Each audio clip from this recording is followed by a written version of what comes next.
that just was something that we had stressed all week. I mean, they play a very chaotic offense, which I mean, you lose people.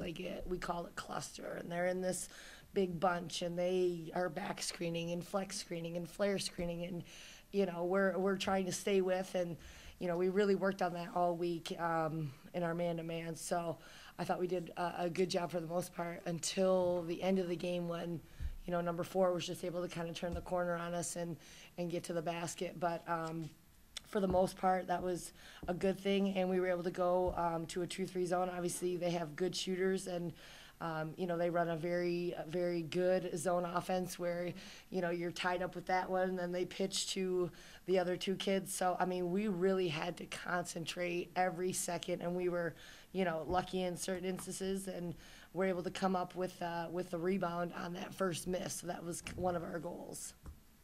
Coach, Shreya Brown, 19 points, 13 rebounds. Looked like her old self. She's been foul trouble the last, 10 games or so.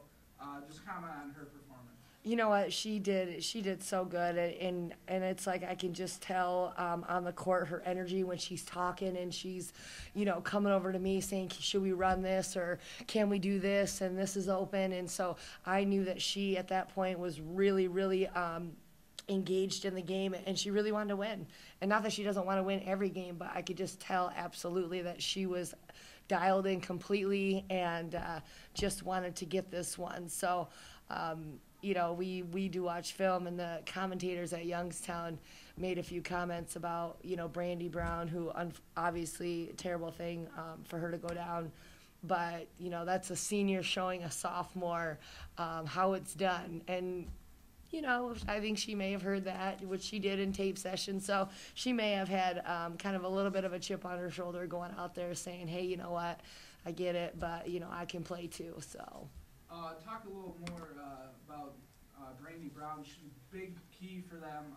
She goes down at the 7:27 mark of the first half. What changes offensively or just overall for you guys in your plan of attack?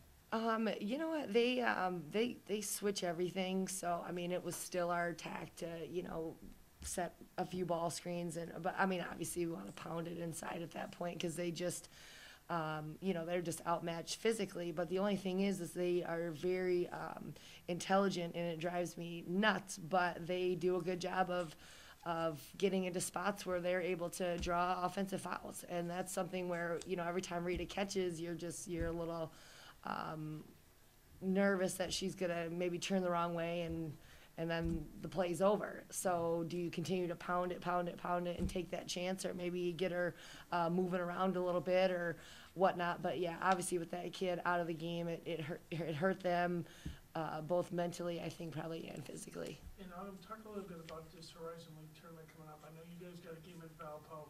How is this team prepared now for this second season? You know what?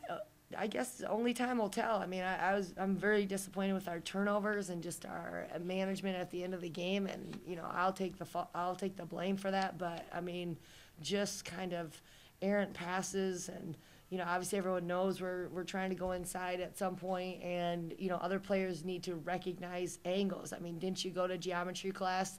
That's what, if they're playing her this way, this is where you got to go to get the angle to get it in. And so, I mean, those are things we all work on, but I know that in games it's a different story sometimes. But the turnovers, we got to clean that up, and we got to obviously do a better job at the free throw line.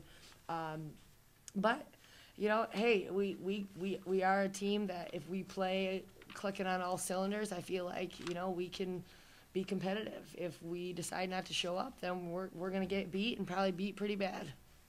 Coach, talk about playing at home. Detroit's 11-1 at home this year, second straight season, 11 wins.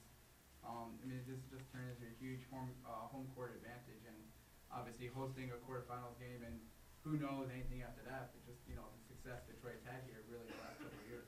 Yeah, I mean, the girls have done a great job of protecting their home court. I mean, they really take a lot of pride in that, and I know they got into the streak a little bit, and I know that was important for them, and they were, disappointed that they let Green Bay come in here and go ahead and break that. But hey, it's time to start a new one. I mean, we were able to go into Green Bay's place last year and beat them there, and they had to start over as well. So that's what you do. But just you know, like I said, we have our close-knit community, family, supporters that come out every game, and it's just nice to see their faces and have them on our side right here, and I think it really fires our girls up.